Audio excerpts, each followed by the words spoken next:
Hello friends, आप सभी का स्वागत है हमारे अपने यूट्यूब चैनल करेजी जीएस अड्डा पर। तो आज के इस वीडियो में हम आपको बताएंगे प्रीवियस ईयर में रेलवे ग्रुप डी का जो एग्जाम हुआ था उसमें जो जीके जीएस पूछे गए थे, चाहे वो सोशल साइंस से पूछे गए हो या साइंस से पूछे गए हो, उसको हम डिस्कशन करेंगे विथ एक्स्ट्रा फैक्ट के साथ। तो आप लोग वीडियो के अंत तक बने रहिएगा, आप लोग के लिए बहुत ही इंपॉर्टेंट है आज की ये वीडियो।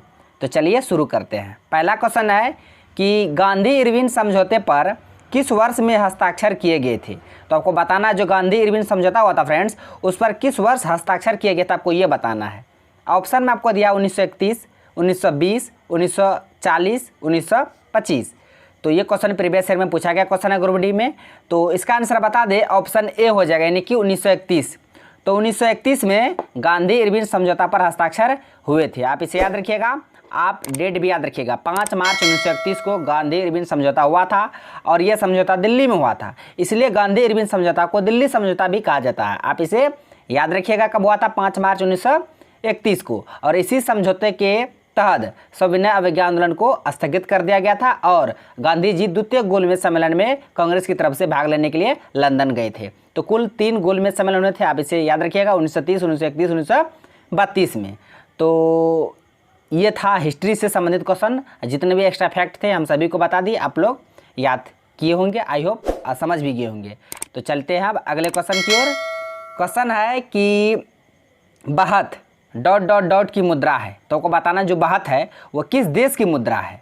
ऑप्शन में आपको दिया Thailand, Togo, Tanzania, Tajikistan.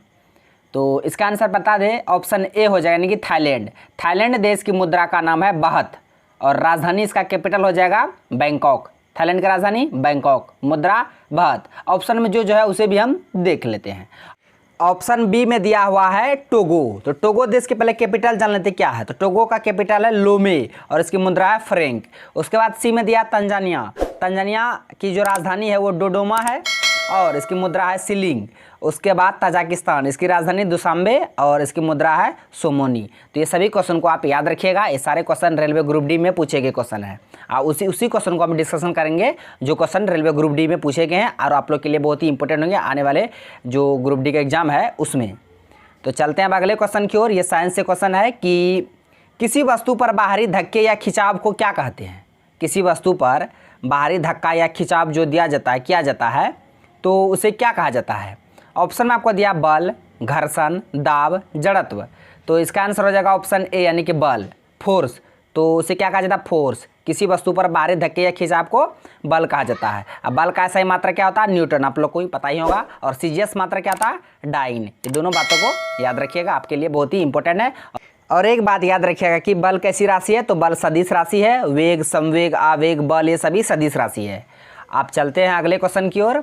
Question ये भी साइंस से संबंधित, बायोलॉजी से है।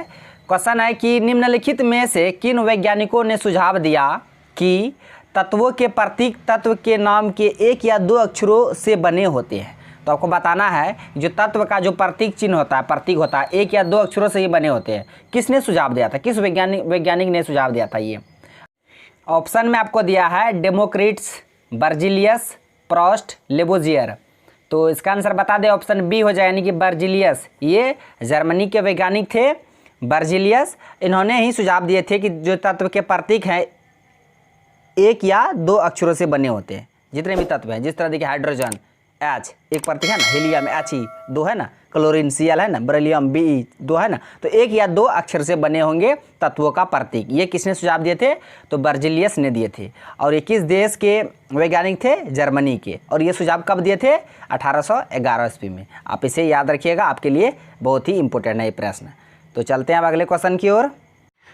तो क्वेश्चन है कि उस व्यक्ति का चयन करें जो समूह से संबंधित नहीं है। तो आपको बताना है, 4 ऑप्शन आपको दिया है, 4 ऑप्शन आपको बताना है कौन सा व्यक्ति इस ऑप्शन, ये चारों समूह से संबंधित नहीं है, वो सबसे अलग है, विषम है। ऑप्शन में आपको दिया पुलेला गोपीचंद, सचिन तेंदुलकर, कपिल देव, रवि शास्त्री। तो इसका आंसर हम बता दें, ऑप्शन ए हो जाए, यानी कि पुलेला गोपीचंद।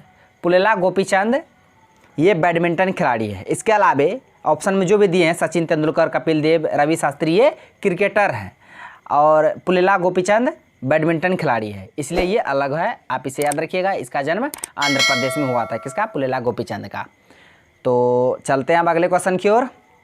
क्वेश्चन है कि भारत में दूसरा सबसे बड़ा कच्चे तेल उत्पादन का राज्य कौन सा है। कच्चा तेल के उत्पादन में दूसरा सबसे बड़ा राज्य कौन सा है भारत का, ये क्वेश्चन पूछा है ग्रुप डी के एग्जाम में, आप सोच सकते हैं। ऑप्शन में आपको दिया गोवा, महाराष्ट्र, राजस्थान, उत्तर प्रदेश। तो इसका आंसर बता दें ऑप्शन सी हो जाएगा, यानी कि राजस्थान। राजस्थान देश का, भारत देश का दूसरा सबसे बड़ा कच्चे तेल उत्पादन करने वाला राज्य है। पहला कौन सा है, बॉम्बे हाई। बॉम्बे हाई पता है ना, बॉम्बे हाई से कच्चा तेल उत्पादन करने में पहला नंबर बॉम्बे हाई का है और दूसरा नंबर राजस्थान का है। अब ये दोनों बातों को याद रखिएगा, आपके लिए बहुत ही इंपॉर्टेंट है। और प्रत्येक साल 90 लाख टन कच्चा तेल का उत्पादन होता है राजस्थान से। तो ये दूसरा नंबर में, पहला नंबर में बॉम्बे हाई। दोनों बातों को आप याद रखिएगा, आपके लिए बहुत ही इंपॉर्टेंट है। तो चलते हैं अब अगले क्वेश्चन की ओर। क्वेश्चन ये है कि भारत के, ज्योग्राफी से क्वेश्चन है फ्रेंड्स, बहुत इंपॉर्टेंट क्वेश्चन, आप लोग ध्यान से सुनिएगा, कि भारत के उत्तर में 3 पर्वतीय क्षेत्रों का दक्षिणी भाग बाहरी हिमालय है, जिसे ... भी कहा जाता है। तो आपको बताना है कि जो भारत के उत्तर में 3 पर्वतीय क्षेत्र है, 3 नहीं 4 है, हम सबको बताएंगे, उसके दक्षिणी भाग जो बाहरी हिमालय है उसका क्या नाम है, आपको ये बताना है। ऑप्शन में आपको देखिए क्या दिया हुआ, Kailash range, Shivalik range, great Himalaya, Kanchenjunga. तो इसका आंसर हो जाएगा ऑप्शन बी, यानी कि शिवालिक रेंज उसे कहेंगे। तो भारत के उत्तरी क्षेत्र में वैसे तो 4 हिमालय कौन कौन है, ट्रांस हिमालय जो इधर से दिखाई नहीं देता है, ट्रांस हिमालय दिखाई नहीं देता है, इसलिए उसको मतलब गिनती भी नहीं किया जाता, मुख्य रूप से 3 ही मिला जाता है, इधर से तो दिखाई देता ही नहीं है। तो मुख्य रूप से 3 है, कौन कौन, बृहत हिमालय, मध्य हिमालय, शिवालिक हिमालय, एक चौथा ट्रांस हिमालय, आप उसे भी याद रखिएगा। तो कहता है कि उत्तर क्षेत्र में दक्षिण की ओर बाहरी हिमालय को क्या कहा जाता है, तो दक्षिण की ओर बाहरी हिमालय क्या शिवालिक हो जाएगा ना, शिवालिक जो सबसे नया हिमालय है, इसका विकास अभी भी हो रहा है, शिवालिक हिमालय का, आप इसे याद रखिएगा।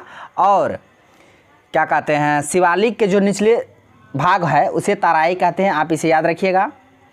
उसके बाद शिवालिक जो हिमालय है ये भारत का नवीनतम पर्वत है, इसका विकास अभी भी हो रहा है, आप सोच सकते हैं ये कितना नया है, अब बन ही रहा है, ये हिमालय बन ही रहा है, आप सोच सकते हैं। इसका औसत ऊंचाई 600 से 1500 मीटर है, किसका, शिवालिक का, और ये सबसे नया है, आप इसे याद रखिएगा, आपके लिए बहुत ही इंपॉर्टेंट है। कौन कौन थे, ट्रांस हिमालय, वृहत हिमालय, वृहत हिमालय को हम लोग ग्रेट हिमालय, महान हिमालय सब कहते हैं, उसी का नाम है ट्रांस हिमालय, वृहत हिमालय, मध्य हिमालय, शिवालिक हिमालय, सबसे नया शिवालिक हिमालय, कौन इधर से दिखाई नहीं देता है, ट्रांस हिमालय। तो सभी बातों को इस क्वेश्चन से रिलेटेड आप याद रखिएगा, आपके लिए बहुत ही इंपॉर्टेंट थे। तो चलते हैं अब अगले क्वेश्चन की ओर। क्वेश्चन है कि निम्नलिखित में से कौन सा राज्य केसर का सबसे बड़ा उत्पादक है। ये क्वेश्चन तो आप पता ही होगा, भारत में एकमात्र राज्य जहाँ केसर का उत्पादन होता है, कौन सा राज्य है। ऑप्शन आपको देख लीजिए, अरुणाचल प्रदेश, उत्तराखंड, जम्मू कश्मीर, हिमाचल प्रदेश। इसका आंसर तो आप लोग खुद दे ही दीजिएगा, ऑप्शन सी हो जाएगा कि जम्मू कश्मीर। जम्मू कश्मीर में केसर का उत्पादन होता है और बहुत ही महंगा है फ्रेंड्स केसर। तो चलते हैं अब अगले क्वेश्चन की ओर। क्वेश्चन है कि ध्वनि का प्रसार ... में अधिकतम होता है। तो ध्वनि का प्रसार सबसे अधिकतम किस में होता है, अधिक अधिक अधिक अधिक अधिक अधिकतम। ऑप्शन में आपको दिया है गैस, तरल, ठोस, निर्वात, यानी जिसको वैक्यूम बोलते हैं। तो इसका आंसर हो जाएगा ऑप्शन सी, यानी कि ठोस। ठोस में ध्वनि का प्रसार सबसे अधिकतम होता है, उसके बाद द्रव में, सबसे कम गैस में। अगर यहीं पूछ लिया जाएगा प्रकाश की चाल सबसे अधिक किस में होती है, निर्वात में, वैक्यूम में प्रकाश की चाल सबसे अधिक होती है। आप इसे याद रखिएगा, दोनों क्वेश्चन को, आपके लिए बहुत ही इंपॉर्टेंट थे ये क्वेश्चन, और ये क्वेश्चन प्रीवियस ईयर में पूछा गया क्वेश्चन है। तो चलते हैं अब अगले क्वेश्चन की ओर। क्वेश्चन है और इस क्वेश्चन का आंसर आप लोग को कमेंट बॉक्स में देना है। हम प्रत्येक दिन क्वेश्चन जो लाते हैं उसमें एक क्वेश्चन ऐसा देते हैं जो आप लोग को उसका आंसर देना होता है कमेंट बॉक्स में। क्वेश्चन है कि निरंतर गुरुत्वाकर्षण का चिन्ह है, जो निरंतर गुरुत्वाकर्षण का चिन्ह क्या है, आपको इसका आंसर कमेंट बॉक्स में देना है। ये क्वेश्चन बहुत बहुत बहुत इंपॉर्टेंट है फिजिक्स से, अगर आप लोग पढ़ते हैं तो इसका आंसर आप लोग जरूर दीजिएगा। अगर आप कोई गलती करते हैं हम इसका जो रिप्लाई कमेंट बॉक्स में दे देंगे, आप लोग इसका आंसर लिख दीजिएगा। ऑप्शन दे देते हैं, ऑप्शन में दिया है बड़ी CG यानी कि CG, दोनों कैपिटल CG है।